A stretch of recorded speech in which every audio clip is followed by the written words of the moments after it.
Okay, this is part two of the good news that God always raises up a wild one. He always has a remnant. We're kind of dropped off here into Revelation 12. I just want to say this. The forces of darkness will always have its attention on the remnant. Always. We see it all the way through the Bible.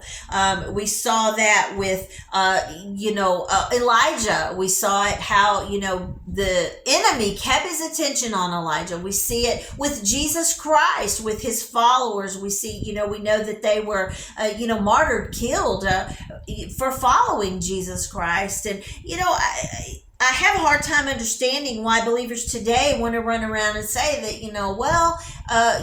it's not going to get so bad. Well, first of all, you must not be reading the same Bible that some people are reading, because the one that I'm reading says it's not going to get better. It's going to get worse before it does eternally get better. But we're going to go through some things. We're going through some things now. It's not going to get any easier. And the enemy does not want that remnant in 12:17 of Revelation that keep the commandments of God. So we can know from that if that makes him so violently, viciously angry that he, comes and makes war with a remnant because of it, then we can know that he's going to do everything he can to keep us from following the commandments of God. And that's why we see, so much stuff going on in the world right now. And we can know that we have to keep following the commandments of God, and we have to keep that testimony of Jesus Christ, even though he's viciously, violently angry and wroth and making war against us. We cannot back down.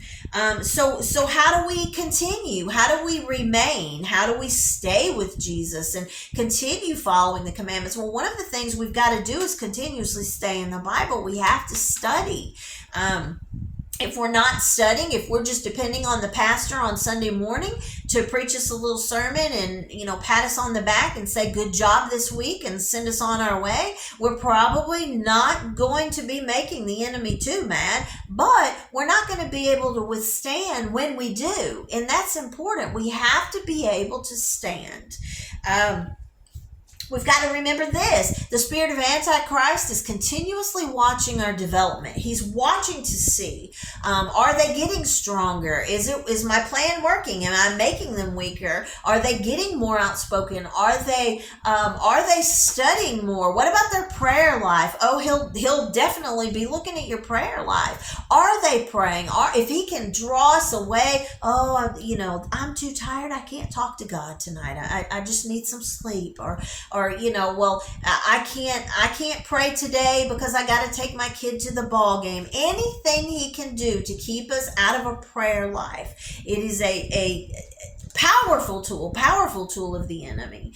And so if we are going to remain, if we're going to be one who's left, the remnant of Jesus Christ in this last day and hour, then we are going to have to gird up our loins with some strength like we've never had before. And one of the things that we need to be praying for is, if I'm in this hour right now, then at the moment, I am what is left in this moment. So with that being said, I'm going to have to pray for strength. I'm going to need some courage, because there are some things that are on the earth now that are going to make it harder to be faithful, harder to be obedient.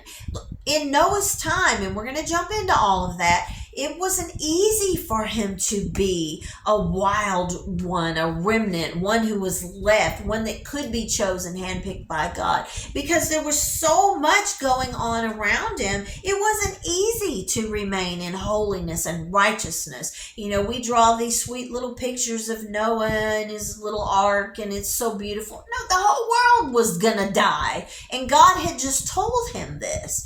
And we have those same words from God now, if we look at the Bible, that it is not going to be pretty, that this crazy violence that we're seeing in the world, God's trying to raise a remnant up out of that mess, and the enemy is making war with God's remnant now. It's not something that is just for later. It's something that has been from the beginning of time and will continue and will get worse and worse and worse. So with that being said, then let's jump over and let's look at something out of Hebrews 11. I like to call it Remnant Hall. So in Hebrews 11, we read about, I'm not going to read the whole thing, it's long, but oh my gosh, go in and read Hebrews 11, read the whole thing. But we hear of Abel and Enoch and Noah. He made it into a remnant hall, this great cloud of witnesses, and we have their stories and the account of how they were chosen to be a remnant for God, how they were one who was left. And we see Noah, Abraham, Moses, Jacob, Isaac, and then we see Rahab the harlot stuck right there in Remnant Hall. We see a whore, Rahab the harlot. Out of all of the people, it'll say by faith Noah, by faith Moses, by faith Abraham. And then we see by faith Rahab the harlot.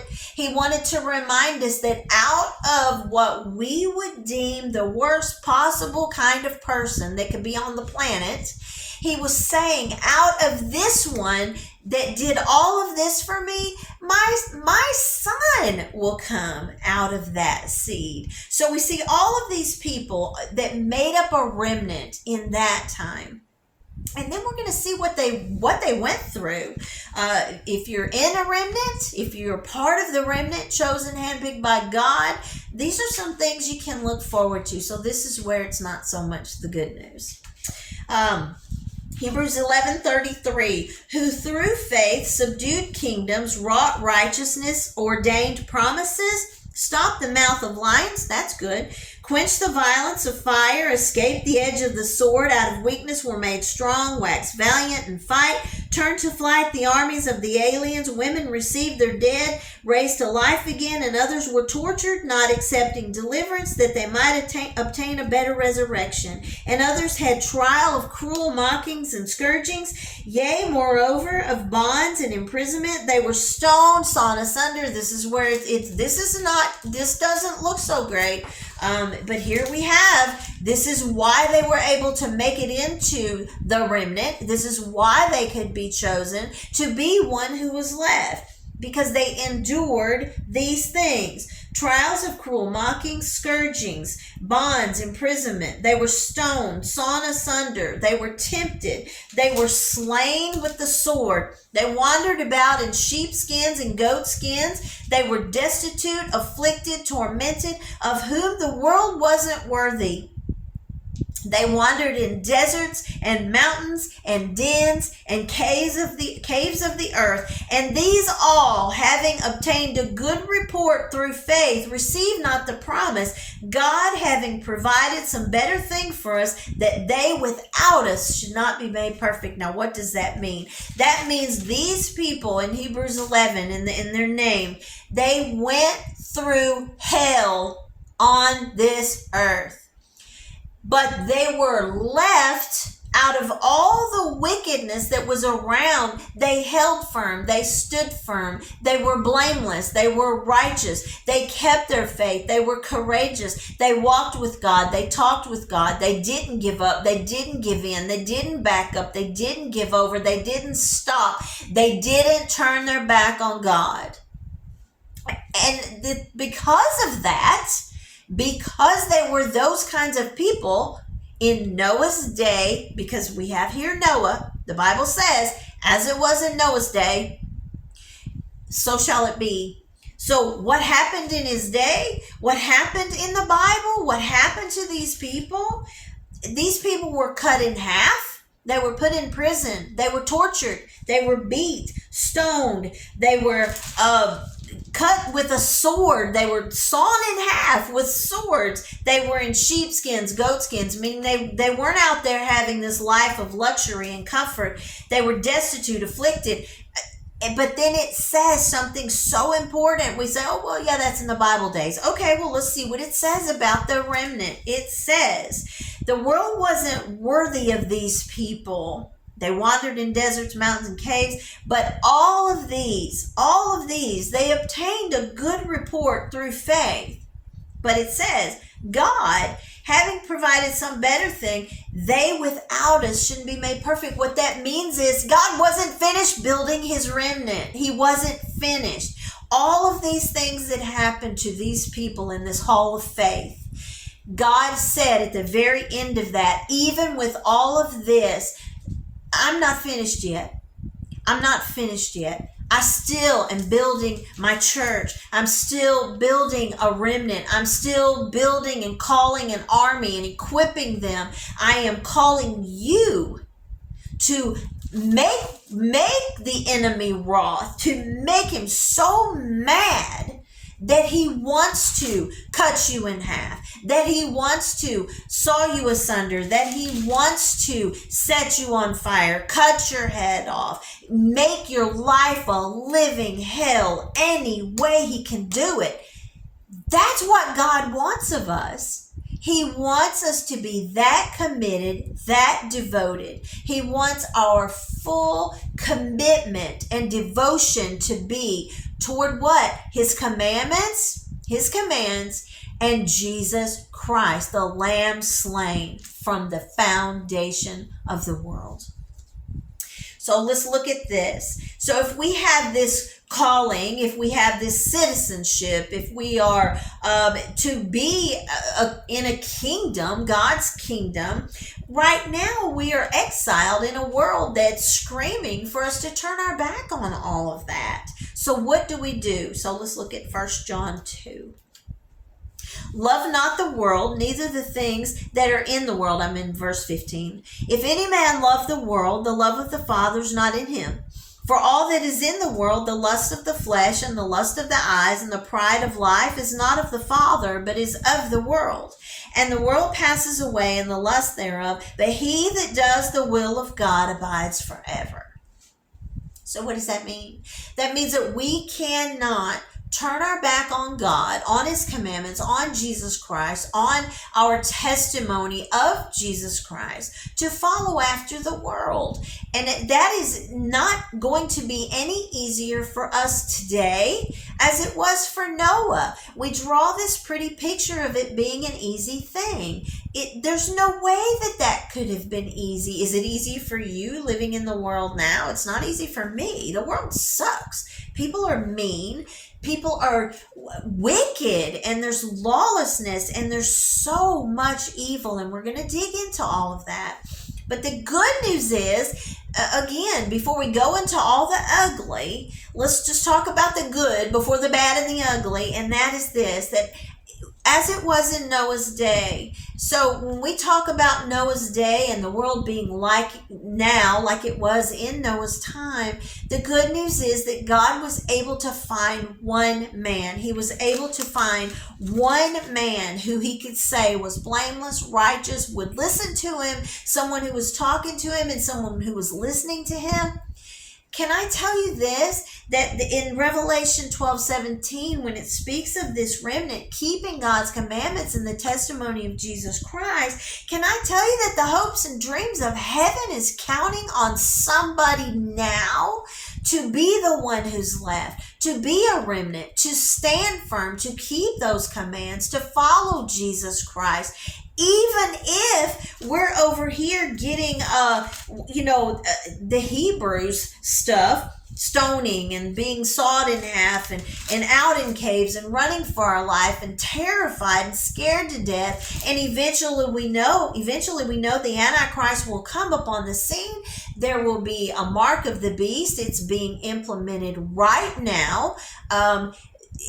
That we're not turning. If we're turning now, we're not going to hold on later.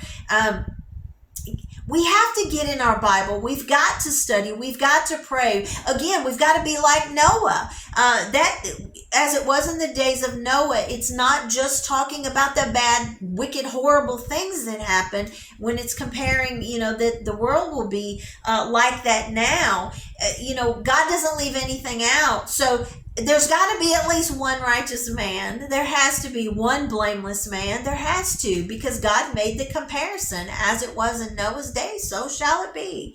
So my question is this: are we going to be part of that good news? Are we going to be righteous, upright, blameless? Are we going to walk with God? Are we going to talk to God? Is God going to be able to talk to us? How many times did we see in Genesis that God was talking to Noah? He had to know he could trust him. He had to know he would listen. God's not going to waste his time, picking out somebody to do such a great thing. Think about it. God has just come to him, absolutely would have blown his mind with his news and his plan. Hey, look, I'm about to destroy everybody and everything, but I'm going to save you and your family if you'll do what I tell you. I know that you're going to do what I tell you. You're going to build this ark. You're going to follow the instructions. You're going to do it to the letter. But God is looking for someone like that now. He's looking for people who will follow his commands to the letter,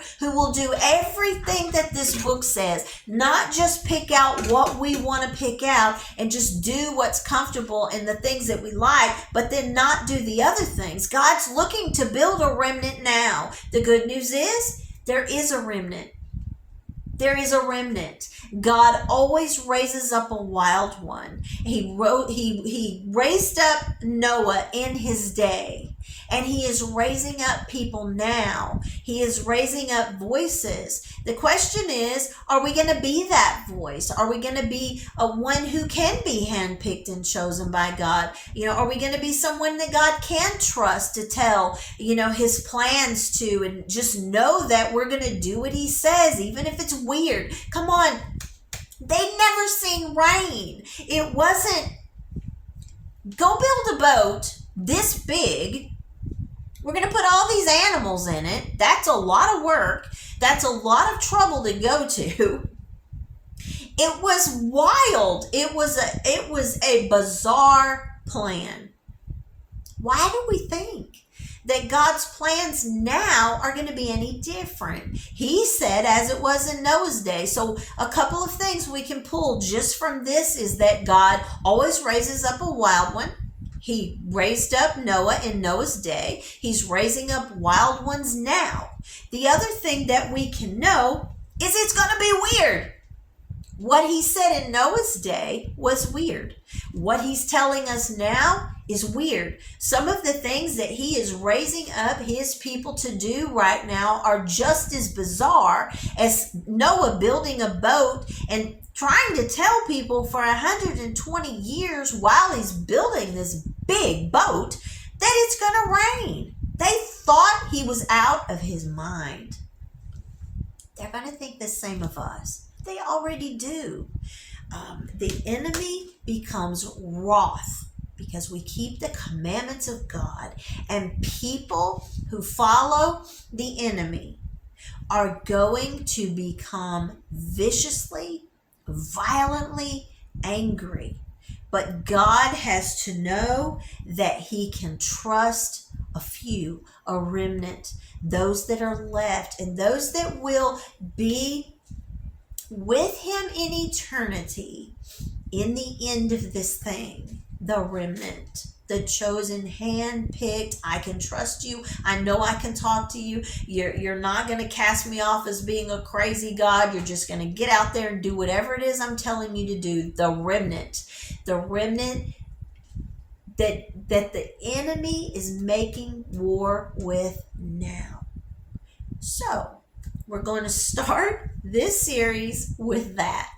The good news is, in all the bad news, God has a remnant. He had a remnant in Noah's day. That remnant was made of one man and then his family, who, because of his righteousness, was able to come into the ark of safety with him.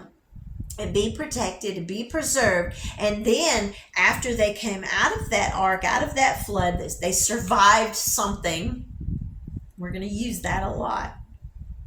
Then God was able to restore and replenish the whole earth with Noah, his wife, his 3 sons, and their wives. 8 people.